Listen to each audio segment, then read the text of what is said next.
We are on with Greg. I have to make sure I say your name right. Greg Doepke, who is in the philanthropic world. He has an organization called Aspire to Give, and he's one of our excellent writers. This time on our magazine in issue 18 of Legacy Arts. And Greg, it's wonderful to have you on and be talking with you. And this is just kind of an informal chat about the work you're doing and a little about the article that you've written. Where are you calling in from? I'm actually calling in from Richmond, Virginia. Oh, very nice. So yeah, I'm up here. I live in Alabama, Auburn, Alabama, but I'm up here in Richmond on business. Okay, very nice. And do you have clients all over the East Coast, or where are they? Well, but primarily in Virginia. I spent a number of years, 30 years in Virginia, and ended up moving to Auburn, Alabama to be near children. But these days you can work most anywhere. Yes, it's very freeing. Oh, it is. It's very much so. Well, good. Well, so Greg is hey, I'm really excited to be talking with you, and just to kind of give you a little bit of information on his background.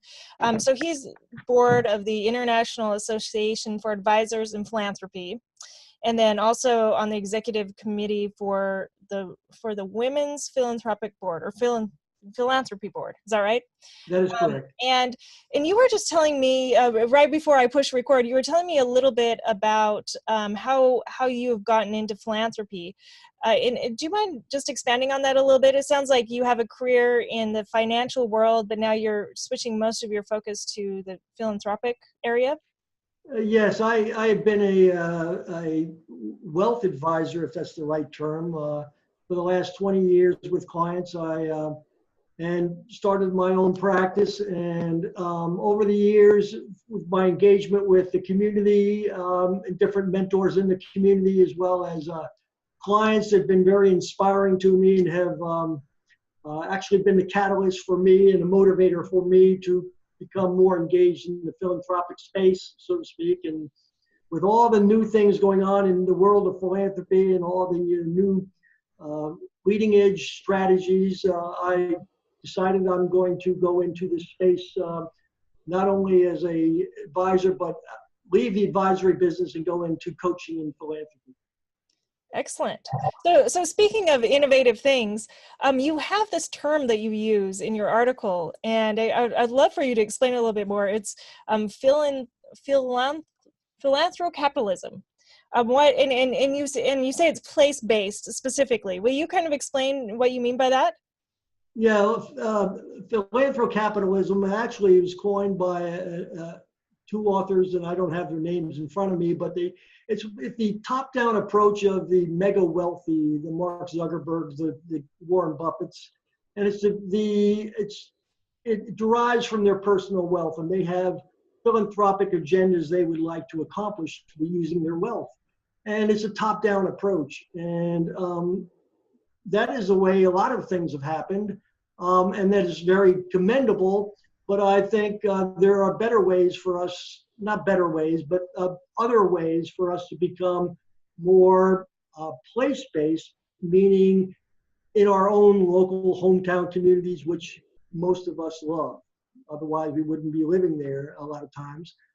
And so taking that top-down approach of philanthrocapitalism, of the business practices, and applying it to philanthropy, I think we take that and flip it a little bit and say, okay, let's start at the root of ourselves, or basically ourselves, our families, and then our hometowns. And if we have a philanthropic approach using that philanthrocapitalism approach and start from the bottom up, a grassroots approach, I think we could become even more effective and come up with a new way of doing and solving a lot of our societal problems.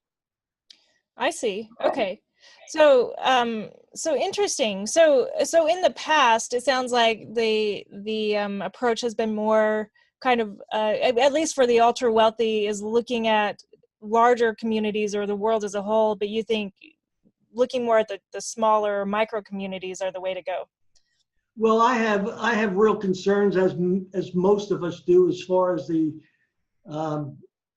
our state of our communities, state of our needy in our communities, the state of our country. And I think we need to take different approaches to solving these problems. And if, you know, if we come up with new approaches, I think we can solve a lot of problems. And I think it starts at the individual level, going to the family, and then the community, because each community is a little different. Atlanta and Los Angeles is different than the eastern part of Alabama. The community, the demographics, the problems, the resources, they are all different. And so each community, if they start at the grassroots level, with all the stakeholders and all the diversity that the stakeholders bring to the table, they can solve their problems if they have the access to the resources and the leadership and all that's needed to solve those problems. Absolutely. So what is something that our readers can do right now? Like what one step they can take to start getting involved with their communities at this grassroots level? Well, you know, I am in the space I'm in, I'm really focused in on donors, because nobody's really represents the donors. There's always people asking for money specifically. I remember getting all kinds of stuff in the mail from people saying, "Oh, can you give us $10, $50 here, $100 here? Can you go to this or that? And can you give us that?" And I think the individual, if they need some coaching, if they get the right guidance, or basically what they can do is first off self-assess what is really important to them. What is their cause? What is their passion? And then kind of assess their own, what I call the 4 T's, their talents, their time, their treasure, and also one that's often overlooked are their ties. And in this case, we're talking about the relationship ties, because we can't do this ourselves. We have to do it. We are an ecosystem. We have to work with others, and that's what diversity brings. And if we look at our ties and we look at each other and look at what we each bring to the table and what we are passionate about, that is the first step for someone to become involved. Absolutely. And with this kind of a movement, how important is leadership, you know, for these grassroots effort, or how do you develop leadership for these efforts? Well, you know, leadership to me is a missing component in just about anything of consequence that is really successful. Good, solid servant leadership, not self-serving leadership, selfless leadership. In other words, servant leadership. If you want to serve others and a cause greater than self, a transcendence of self, then that is absolutely critical, and starts with yourself and then your family and then your community. So if you, leadership is necessary. On the institutional side, on place-based, what we're talking grassroots, really the community foundations are probably the core or the key component for grassroots philanthrocapitalism, because they are the hub of the community wheel, so to speak, because of the access and their network of resources. Absolutely. Well, good. Well, Greg expands much more in his article, and then, and also, how do people find out about you? Well, they can visit my website, www.aspiretogive.com. If they'd like to email me, they can email me at greg@aspiretogive.com. Excellent. And mostly your clients are these donors that you're helping work through this process. Is that right? I am in the process right now of focusing in on education, because I think part of this, I kind of come up with this little alliteration, you know, we need to learn and lead, because things are changing. It's no longer the for-profit and the non-profit as we've had for the last 100 years. It's becoming a blend of for-profits and non-profits. And so there's a tremendous need to learn about what is happening in the philanthropic space, and then how you as an individual can take part in this new world of philanthropy. So it is really important for folks to get involved in their local community, especially if they love their hometown. Excellent. Well, thank you, Greg, so much. And again, make sure to check out his article on issue 18 of Legacy Arts Magazine and learn, more at his website.